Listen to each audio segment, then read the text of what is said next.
Hello, ನಮಸ್ಕಾರ. ಇವತ್ತು ನಾನು ನಿಮಗೆ ಆಗುಂಬೆಯ ಸೂರ್ಯಾಸ್ತ ನೋಡುವಂತಹ ವ್ಯೂ ಪಾಯಿಂಟ್ಗೆ ಕರ್ಕೊಂಡು ಹೋಗ್ತಾ ಇದ್ದೀನಿ. ನಿಮಗೆ ಗೊತ್ತಿರ್ಬೋದು, ಆಗುಂಬೆಯ ಪ್ರೇಮ ಸಂಜೆಯ ಸಾಂಗನ್ನು ಡಾಕ್ಟರ್ ರಾಜ್ಕುಮಾರ್ ಅವರ ಒಂದು ಮೂವಿಯಲ್ಲಿ ನೀವು ಖಂಡಿತ ನೋಡಿರ್ತೀರಾ. ಈಗ ನಾನು ಇದನ್ನು ಕ್ಯಾಮರಾ ಕಣ್ಣಿಂದ ತೋರಿಸ್ತಾ ಇದ್ದೀನಿ. ಇವತ್ತು ನಾನು ನಿಮ್ಮನ್ನ ಕರ್ಕೊಂಡು ಹೋಗ್ತಾ ಇರೋದು ಪಶ್ಚಿಮ ಘಟ್ಟಗಳ ಮಡಿಲಲ್ಲಿ ಇರುವಂತಹ ಒಂದು ಸುಂದರವಾದಂತಹ ದೃಶ್ಯ ಕಾವ್ಯ ಅಂತ ಹೇಳ್ಬೋದು ಈ ಊರಿಗೆ. ಅದೇ ಆಗುಂಬೆ. ಹೌದು, ಆಗುಂಬೆ ಶಿವಮೊಗ್ಗ ಜಿಲ್ಲೆಯ ತೀರ್ಥಹಳ್ಳಿಯ ಒಂದು ಪುಟ್ಟ ಊರು.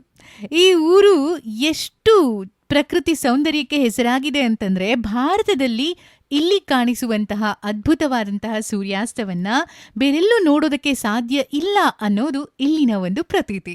ಇನ್ನೂ ಅತಿ ಹೆಚ್ಚು ಮಳೆ ಬೀಳುವಂತಹ ಒಂದು ಪ್ಲೇಸ್ಗಳಲ್ಲಿ ಭಾರತದಲ್ಲಿ 2ನೇ ಸ್ಥಾನವನ್ನು ಪಡೆದಿರುವಂತಹ ದಕ್ಷಿಣದ ಚಿರಾಪುಂಜಿ ಅಂತಾನೆ ಹೆಸರಾಗಿರೋದು ಆಗುಂಬೆ. ತಂಪಾಗಿ ಬೀಸ್ತಾ ಇರೋ ತಂಗಾಳಿ, ಸುತ್ತಮುತ್ತ ಕಣ್ಣು ಚಾಚಿದಷ್ಟು ದೂರ ಹಚ್ಚ ಹಸಿರಿನ ಸಿರಿ.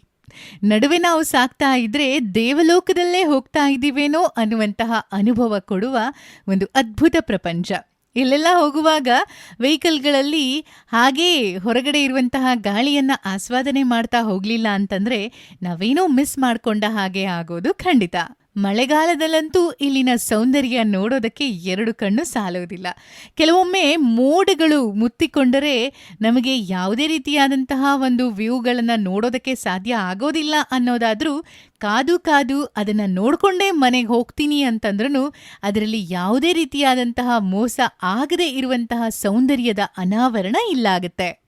ಮಲೆನಾಡಿನ ಜೀವಾಳ ಮಳೆ ಅನ್ನೋ ತರಹ ಮಳೆಗಾಲ ಹಾಗೆ ಚಳಿಗಾಲ 2 ಕಾಲದಲ್ಲಿ ಬಹಳ ಅದ್ಭುತವಾದಂತಹ ಅನುಭವವನ್ನು ನೀಡುವಂತಹ ಈ ಆಗುಂಬೆ ಘಾಟನ್ನು ನೀವು ಹಾದು ಹೋಗಬೇಕು ಅಂತಂದರೆ 14 ತಿರುವುಗಳನ್ನು ಬಳಸಿ ಹೋಗಬೇಕಾಗತ್ತೆ. ಅದು ಚಿಕ್ಕ ಚಿಕ್ಕ ತಿರುವುಗಳು, ತುಂಬ ಡಿಸ್ಟೆನ್ಸ್ ಕಮ್ಮಿ ಇದೆ. ಡ್ರೈವ್ ಮಾಡುವಾಗ ಬಹಳ ಕೇರ್ಫುಲ್ಲಾಗಿ ತುಂಬಾ ಜಾಗೃತೆಯಿಂದ ಹೋಗಬೇಕಾದಂತಹ ಒಂದು ತಿರುವುಗಳ ಪೈಕಿ ಆಗುಂಬೆಯಲ್ಲಿ ಬರುವಂತಹ ತಿರುವುಗಳು.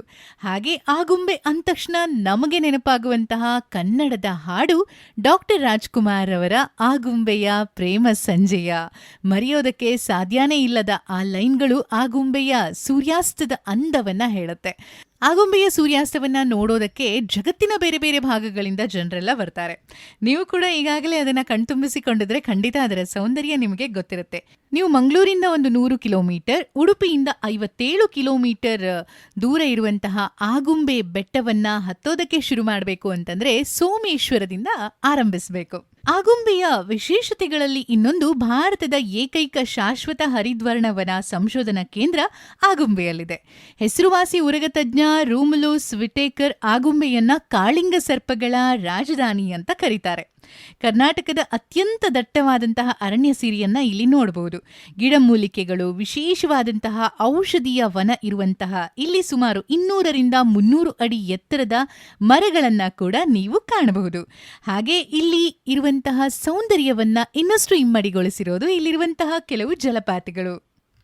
ಇವತ್ತು ನಾನು ನಿಮ್ಮನ್ನ ಕರ್ಕೊಂಡು ಹೋಗ್ತಾ ಇರೋದು ಪಶ್ಚಿಮ ಘಟ್ಟಗಳ ಮಡಿಲಲ್ಲಿ ಇರುವಂತಹ ಒಂದು ಸುಂದರವಾದಂತಹ ದೃಶ್ಯ ಕಾವ್ಯ ಅಂತ ಹೇಳ್ಬೋದು ಈ ಊರಿಗೆ. ಅದೇ ಆಗುಂಬೆ. ಹೌದು, ಆಗುಂಬೆ ಶಿವಮೊಗ್ಗ ಜಿಲ್ಲೆಯ ತೀರ್ಥಹಳ್ಳಿಯ ಒಂದು ಪುಟ್ಟ ಊರು.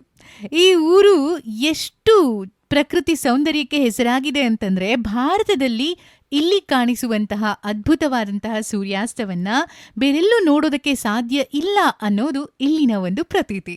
ಇನ್ನೂ ಅತಿ ಹೆಚ್ಚು ಮಳೆ ಬೀಳುವಂತಹ ಒಂದು ಪ್ಲೇಸ್ಗಳಲ್ಲಿ ಭಾರತದಲ್ಲಿ 2ನೇ ಸ್ಥಾನವನ್ನು ಪಡೆದಿರುವಂತಹ ದಕ್ಷಿಣದ ಚಿರಾಪುಂಜಿ ಅಂತಾನೆ ಹೆಸರಾಗಿರೋದು ಆಗುಂಬೆ. ತಂಪಾಗಿ ಬೀಸ್ತಾ ಇರೋ ತಂಗಾಳಿ, ಸುತ್ತಮುತ್ತ ಕಣ್ಣು ಚಾಚಿದಷ್ಟು ದೂರ ಹಚ್ಚ ಹಸಿರಿನ ಸಿರಿ. ನಡುವೆ ನಾವು ಸಾಕ್ತಾ ಇದ್ರೆ ದೇವಲೋಕದಲ್ಲೇ ಹೋಗ್ತಾ ಇದ್ದೀವೇನೋ ಅನ್ನುವಂತಹ ಅನುಭವ ಕೊಡುವ ಒಂದು ಅದ್ಭುತ ಪ್ರಪಂಚ. ಇಲ್ಲೆಲ್ಲ ಹೋಗುವಾಗ ವೆಹಿಕಲ್ಗಳಲ್ಲಿ ಹಾಗೇ ಹೊರಗಡೆ ಇರುವಂತಹ ಗಾಳಿಯನ್ನು ಆಸ್ವಾದನೆ ಮಾಡ್ತಾ ಹೋಗಲಿಲ್ಲ ಅಂತಂದರೆ ನಾವೇನೋ ಮಿಸ್ ಮಾಡಿಕೊಂಡ ಹಾಗೆ ಆಗೋದು ಖಂಡಿತ. ಮಳೆಗಾಲದಲ್ಲಂತೂ ಇಲ್ಲಿನ ಸೌಂದರ್ಯ ನೋಡೋದಕ್ಕೆ 2 ಕಣ್ಣು ಸಾಲೋದಿಲ್ಲ. ಕೆಲವೊಮ್ಮೆ ಮೋಡಗಳು ಮುತ್ತಿಕೊಂಡರೆ ನಮಗೆ ಯಾವುದೇ ರೀತಿಯಾದಂತಹ ಒಂದು ವ್ಯೂಗಳನ್ನು ನೋಡೋದಕ್ಕೆ ಸಾಧ್ಯ ಆಗೋದಿಲ್ಲ ಅನ್ನೋದಾದರೂ ಕಾದು ಅದನ್ನು ನೋಡಿಕೊಂಡೇ ಮನೆಗೆ ಹೋಗ್ತೀನಿ ಅಂತಂದ್ರೂ ಅದರಲ್ಲಿ ಯಾವುದೇ ರೀತಿಯಾದಂತಹ ಮೋಸ ಆಗದೇ ಇರುವಂತಹ ಸೌಂದರ್ಯದ ಅನಾವರಣ ಇಲ್ಲಾಗುತ್ತೆ. ಮಲೆನಾಡಿನ ಜೀವಾಳ ಮಳೆ ಅನ್ನೋ ತರಹ ಮಳೆಗಾಲ ಹಾಗೆ ಚಳಿಗಾಲ ಎರಡೂ ಕಾಲದಲ್ಲಿ ಬಹಳ ಅದ್ಭುತವಾದಂತಹ ಅನುಭವವನ್ನ ನೀಡುವಂತಹ ಈ ಆಗುಂಬೆ ಘಾಟನ್ನ ನೀವು ಹಾದು ಹೋಗ್ಬೇಕು ಅಂತಂದ್ರೆ 14 ತಿರುವುಗಳನ್ನ ಬಳಸಿ ಹೋಗ್ಬೇಕಾಗತ್ತೆ. ಅದು ಚಿಕ್ಕ ಚಿಕ್ಕ ತಿರುವುಗಳು, ತುಂಬ ಡಿಸ್ಟೆನ್ಸ್ ಕಮ್ಮಿ ಇದೆ. ಡ್ರೈವ್ ಮಾಡುವಾಗ ಬಹಳ ಕೇರ್ಫುಲ್ ಆಗಿ ತುಂಬಾನೇ ಜಾಗೃತೆಯಿಂದ ಹೋಗಬೇಕಾದಂತಹ ಒಂದು ತಿರುವುಗಳ ಪೈಕಿ ಆಗುಂಬೆಯಲ್ಲಿ ಬರುವಂತಹ ತಿರುವುಗಳು. ಹಾಗೆ ಆಗುಂಬೆ ಅಂದ ತಕ್ಷಣ ನಮಗೆ ನೆನಪಾಗುವಂತಹ ಕನ್ನಡದ ಹಾಡು ಡಾಕ್ಟರ್ ರಾಜ್ಕುಮಾರ್ ಅವರ ಆಗುಂಬೆಯ ಪ್ರೇಮ ಸಂಜೆಯ. ಮರೆಯೋದಕ್ಕೆ ಸಾಧ್ಯನೇ ಇಲ್ಲದ ಆ ಲೈನ್ಗಳು ಆಗುಂಬೆಯ ಸೂರ್ಯಾಸ್ತದ ಅಂದವನ್ನ ಹೇಳುತ್ತೆ. ಆಗುಂಬೆಯ ಸೂರ್ಯಾಸ್ತವನ್ನ ನೋಡೋದಕ್ಕೆ ಜಗತ್ತಿನ ಬೇರೆ ಬೇರೆ ಭಾಗಗಳಿಂದ ಜನರೆಲ್ಲ ಬರ್ತಾರೆ. ನೀವು ಕೂಡ ಈಗಾಗಲೇ ಅದನ್ನ ಕಣ್ತುಂಬಿಸಿಕೊಂಡಿದ್ರೆ ಖಂಡಿತ ಅದರ ಸೌಂದರ್ಯ ನಿಮಗೆ ಗೊತ್ತಿರುತ್ತೆ. ನೀವು ಮಂಗಳೂರಿಂದ ಒಂದು 100 ಕಿಲೋಮೀಟರ್, ಉಡುಪಿಯಿಂದ 57 ಕಿಲೋಮೀಟರ್ ದೂರ ಇರುವಂತಹ ಆಗುಂಬೆ ಬೆಟ್ಟವನ್ನ ಹತ್ತೋದಕ್ಕೆ ಶುರು ಮಾಡಬೇಕು ಅಂತಂದ್ರೆ ಸೋಮೇಶ್ವರದಿಂದ ಆರಂಭಿಸಬೇಕು. ಆಗುಂಬೆಯ ವಿಶೇಷತೆಗಳಲ್ಲಿ ಇನ್ನೊಂದು, ಭಾರತದ ಏಕೈಕ ಶಾಶ್ವತ ಹರಿದ್ವರ್ಣವನ ಸಂಶೋಧನಾ ಕೇಂದ್ರ ಆಗುಂಬೆಯಲ್ಲಿದೆ. ಹೆಸರುವಾಸಿ ಉರಗ ತಜ್ಞ ರೂಮುಲುಸ್ ವಿಟೇಕರ್ ಆಗುಂಬೆಯನ್ನ ಕಾಳಿಂಗ ಸರ್ಪಗಳ ರಾಜಧಾನಿ ಅಂತ ಕರೀತಾರೆ. ಕರ್ನಾಟಕದ ಅತ್ಯಂತ ದಟ್ಟವಾದಂತಹ ಅರಣ್ಯ ಸಿರಿಯನ್ನ ಇಲ್ಲಿ ನೋಡಬಹುದು. ಗಿಡಮೂಲಿಕೆಗಳು, ವಿಶೇಷವಾದಂತಹ ಔಷಧೀಯ ವನ ಇರುವಂತಹ ಇಲ್ಲಿ ಸುಮಾರು 200ರಿಂದ 300 ಅಡಿ ಎತ್ತರದ ಮರಗಳನ್ನ ಕೂಡ ನೀವು ಕಾಣಬಹುದು. ಹಾಗೆ ಇಲ್ಲಿ ಇರುವಂತಹ ಸೌಂದರ್ಯವನ್ನ ಇನ್ನಷ್ಟು ಇಮ್ಮಡಿಗೊಳಿಸಿರೋದು ಇಲ್ಲಿರುವಂತಹ ಕೆಲವು.